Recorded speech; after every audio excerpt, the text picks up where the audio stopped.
샬롬. 주님께서 또 새날을 주셨습니다. 이 좋은 아침 주님과 함께 멋지게 하루를 살아갈 수 있길 원합니다. 하나님 말씀입니다. 창세기 46장 1절에서 27절입니다. 창세기 46장 1절에서 27절, 우리 7절까지 봉독하겠습니다. 이스라엘이 모든 소유를 이끌고 떠나 브엘세바에 이르러 그의 아버지 이삭의 하나님께 희생 제사를 드리니 그 밤에 하나님이 이상 중에 이스라엘에게 나타나 이르시되 야곱아 야곱아 하시는지라. 야곱이 이르되 내가 여기 있나이다 하매 하나님이 이르시되 나는 하나님이라 내 아버지 하나님이니 애굽으로 내려가기를 두려워하지 말라.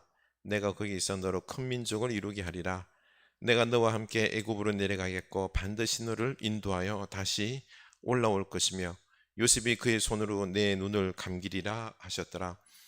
애굽으로 내려간 야곱이 브엘세바에서 떠날새 이스라엘의 아들들이 바로가 그를 태우려고 보낸 수레에 자기들의 아버지 야곱과 자기들의 처자들을 태우고 그들의 가축과 가나안 땅에서 얻은 재물을 이끌었으며 야곱과 그의 자손들이 다 함께 애굽으로 갔더라. 이와 같이 야곱이 그의 아들들과 손자들과 딸들과 손녀들 곧 그의 모든 자손을 데리고 애굽으로 갔더라. 아멘. 가나안에서 사랑하는 베냐민과 그 형제를 기다리는 아버지 야곱, 얼마나 애타게 기다렸습니까? 그런데 놀라운 소식을 듣게 되죠. 죽은 줄로만 알았던 요셉이 살아있고, 그것도 그 강대한 그 애굽의 총리 대신이 되어서 지금 이 흉년을 극복하는 지혜로운 권세자가 되어 있다라는 소리를 들었습니다. 이 까무러칠 지경이었을 것입니다. 너무너무 기뻤을 것입니다. 그래서 요셉을 보기 위해서 빨리 출발해야만 했습니다. 또 흉년이니 먹고 살기 위해서라도 애굽으로 내려가야 했겠지요.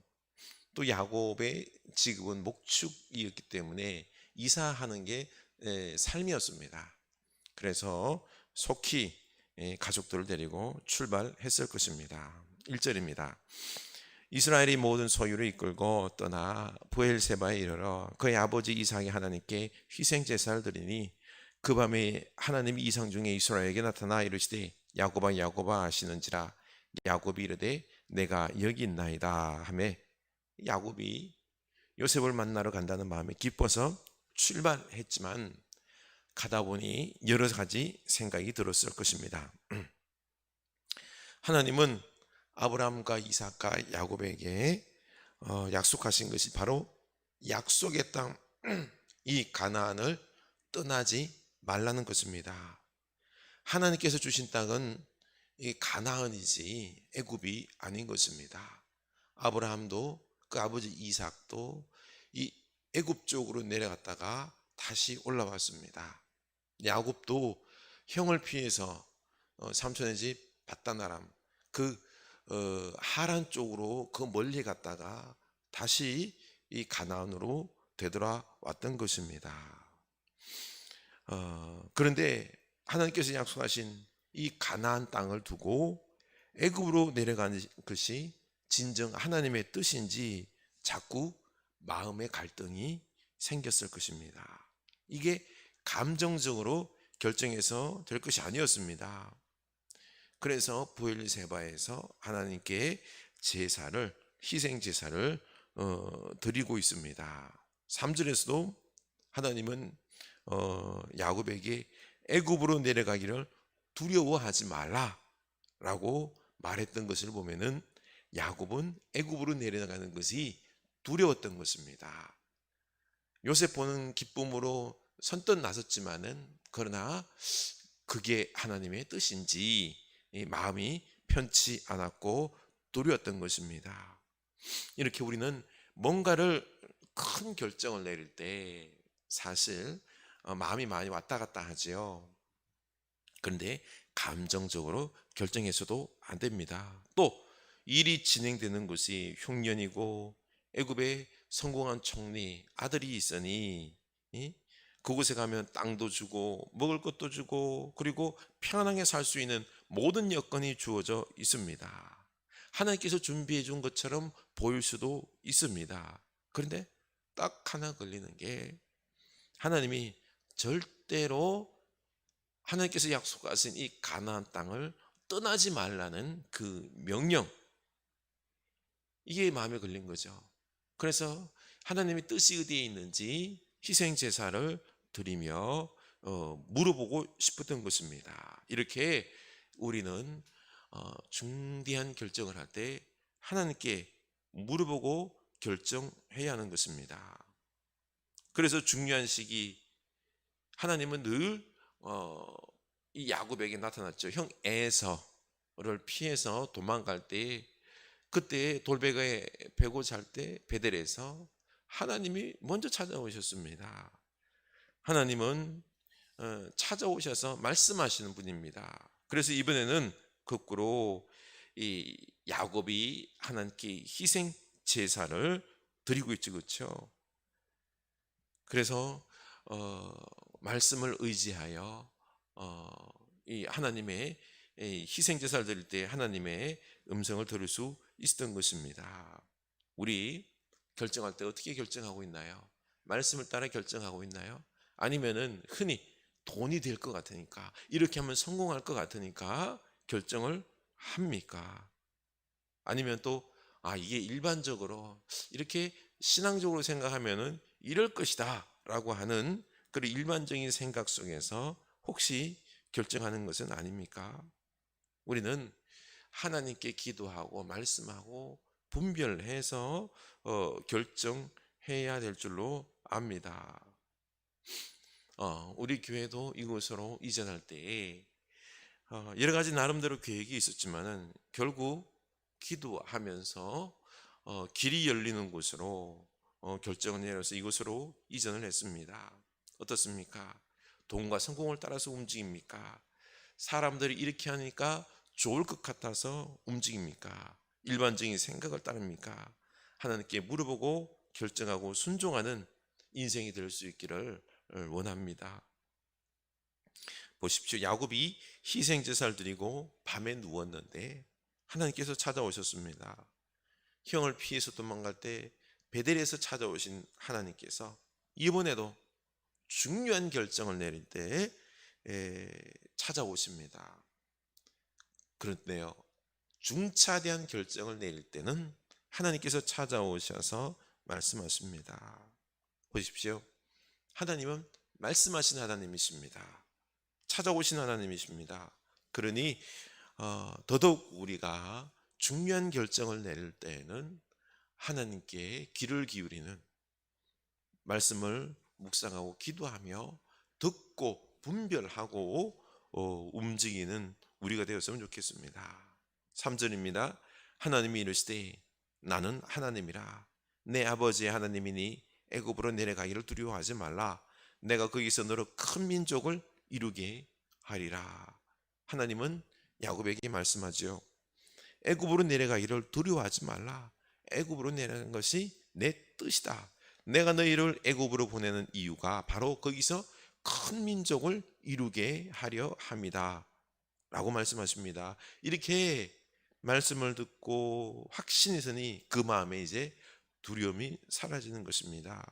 그리고 왜 애굽으로 내려가야 되는지, 약속의 땅은 가나안인데 가나안에 있어야 함에도 불구하고 애굽으로 내려가는 이유가 하나님께서 한 가문을 큰 민족으로 이루시기 위해서 이 애굽으로 내려간 것임을 말씀해 주셨습니다. 이렇게 우리는 하나님의 말씀을 듣고 이렇게 확실한 어떤 깨달음 속에서 움직이는, 그 순종하는 신앙이 되어야 합니다.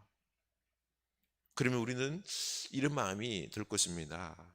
지금도 하나님께서 야곱에게 나타나셨던 것처럼 나에게도 이렇게 친히 어떤 말씀해 주시는 듯한, 그래서 엉뚱한 길로 가지 아니하고 하나님께서 원하시는 길로, 그 길로 꼭꼭 갈 수 있도록 늘 찾아오셔서 말씀해 주시면 얼마나 좋습니까?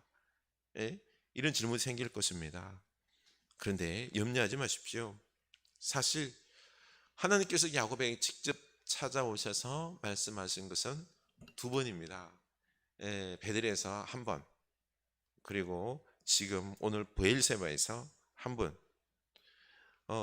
그 중간 사이에는 말씀하지 않았지만, 그렇다고 하나님께서 야곱과 그 가족을 돌보시지 않은 게 아닙니다. 하나님은 요셉에게 꿈으로도 그렇죠, 비전을 보여줬던 것처럼 하나님은 늘 직접 말씀하지는 않으셨지만 야곱 가족을 돌보시고 인도하셨던 것입니다. 야곱도 이렇게 하나님의 음성을 직접 듣고 항상 움직이지는 않았습니다.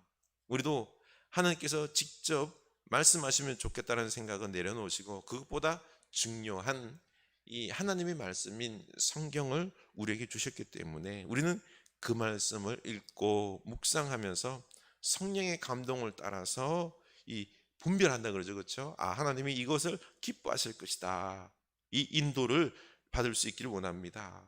그러나 더욱 깊이 말씀을 묵상하며 하나님의 뜻을 분별해 낼 수 있기를 바랍니다. 도리어 오늘날 하나님께서 내게 직접 말씀하셨다, 더 위험합니다. 하나님은 직접 말씀하시지 않습니다. 하나님은 성경을 주셨기 때문에 우리에게 성경을 통하여 성령의 감동으로 말씀하시기 때문에 그렇습니다. 하나님께서 요셉에게 꿈을 꾸게 하신 것도 다 애굽으로 내려가 큰 민족을 이루려는 기쁘신 뜻이 계셨기 때문입니다. 그러니 내가 너와 함께 애굽으로 내려가겠고 반드시 너를 인도하여 다시 올리겠다고 약속하십니다. 7년의 풍년과 흉년으로 사는 게 고달프고 혼란스럽지만 그 가운데 하나님은 모든 것을 이용해서 하나님의 원대한 계획들을 다 이루어 가십니다.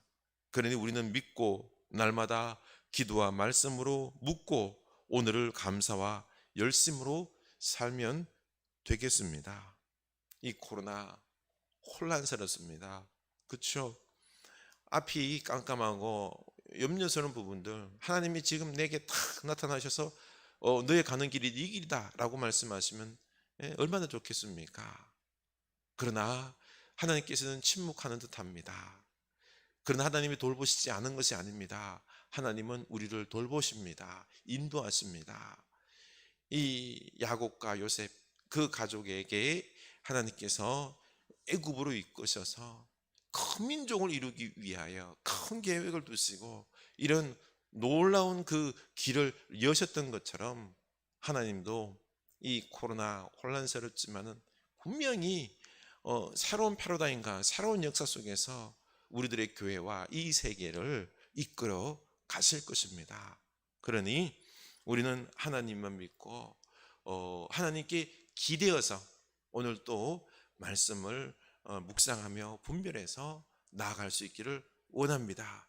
하나님께서 반드시 우리들의 길을 여십니다. 우리 불안하더라도 오늘 더욱 하나님 앞에 기도합시다. 묵상합시다. 그리고 감사하면서 오늘 주어진 일들을 열심히 살다 보면 하나님께서 길을 여십니다. 기도합시다. 하나님 아버지, 하나님께서 우리들의 길을 여십니다. 야곱과 이 요셉, 이 70명의 가정, 그들을 약속의 땅 가나안을 떠나서 애굽으로 이끄신 것은 큰 민족을 이루시기 위함입니다. 그래서 먼저 요셉을 보냈던 것입니다. 하나님, 이렇게 하나님은 세밀하게 준비하시는 분이십니다. 그런데 하나님께서는 우리에게 직접 나타나셔서 말씀하면 참 좋으시련만 야곱에게도 중차대할 때 2번 나타나셨습니다. 그리고 그의 가는 길을 말씀하셨던 것처럼 그럼에도 하나님은 그 중간에 늘 야곱과 동행하며 요셉과 동행하며 인도하시고 길을 여셨습니다.